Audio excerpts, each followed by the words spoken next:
नमस्कार। मैं पवन शर्मा एक बार फिर से सभी विद्यार्थियों को नमस्कार करता हूं।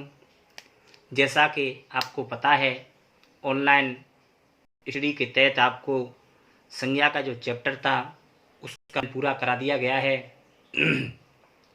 इसी कड़ी में जो विकारी शब्द मैंने आपको बताए थे, उन विकारी शब्दों में जो दूसरा आपका अध्याय है वो आपका सर्वनाम है। सर्वनाम शब्द क्या होता है, इनका प्रयोग हिंदी में क्यों किया जाता है, इन सभी पर चर्चा करेंगे। सर्वनाम के कितने भेद होते हैं, क्या होता है, इन सभी का ज्ञान आज हम इस नए चैप्टर के माध्यम से सभी को कराया जाएगा। देखें, सर्वनाम क्या होता है, तो वे शब्द जो संज्ञा के स्थान पर प्रयोग किए जाते हैं सर्वनाम कहलाते हैं। अर्थात सभी संज्ञाओं को नाम कहते हैं, नाम के स्थान पर ही हम संज्ञाओं का प्रयोग करते हैं। अर्थात किसी वाक्य में एक ही शब्द की बार बार पुनरावृत्ति न हो, इसके लिए हम संज्ञा के स्थान पर जिन शब्दों का प्रयोग करते हैं उन्हें हम क्या कहते हैं, सर्वनाम कहते हैं।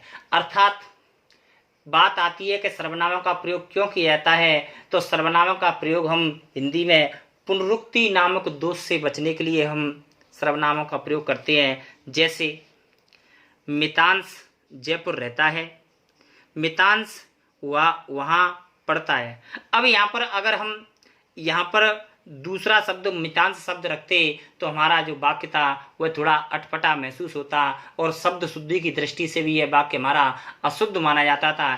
इसलिए हमने दूसरे जो शब्द मितांश के स्थान पर जो संज्ञा है, व्यक्तिवाचक संज्ञा है, और उसके स्थान पर हमने हुए सर्वनाम का प्रयोग किया है। इसीलिए पुनरुक्ति दोष से बचने के लिए हम हिंदी में सर्वनामों का प्रयोग करते हैं। बात आती है कि हिंदी में सर्वनाम के कितने भेद होते हैं, तो सर्वनामों के 6 भेद माने गए हैं। पहला है पुरुषवाचक सर्वनाम, दूसरा है निश्चयवाचक सर्वनाम, तीसरा है अनिश्चयवाचक सर्वनाम, चौथा है संबंधवाचक सर्वनाम, अगला है प्रश्नवाचक सर्वनाम, और लास्ट है आपका निजवाचक सर्वनाम।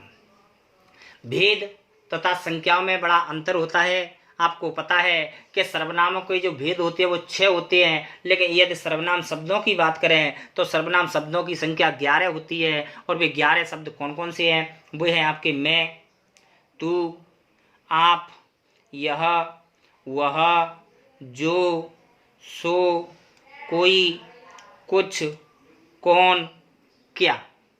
दोबारा से सुने, मैं, तू, आप, यह, वह, जो, सो, कोई, कुछ, कौन, क्या।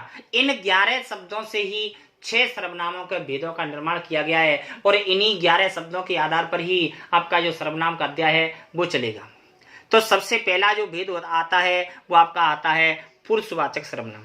देखें, पुरुषवाचक सर्वनाम क्या होता है, कितने भेद होते हैं, ये सभी बातें पुरुषवाचक सर्वनाम के अंतर्गत की जाती हैं।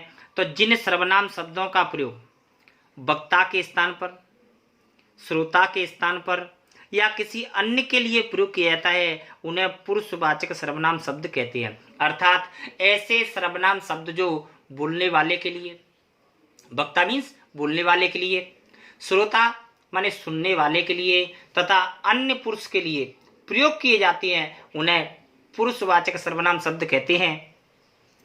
और पुरुषवाचक सर्वनाम जैसे मैं अपने घर पर रहता हूं।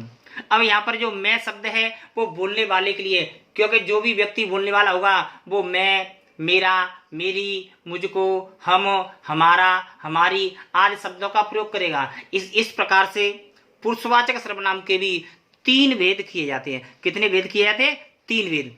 पुरुषवाचक सर्वनाम के कितने भेद हैं, 3 भेद हैं। पहला है उत्तम पुरुषवाचक सर्वनाम, दूसरा है मध्यम पुरुषवाचक सर्वनाम, और तीसरा है अन्य पुरुषवाचक सर्वनाम।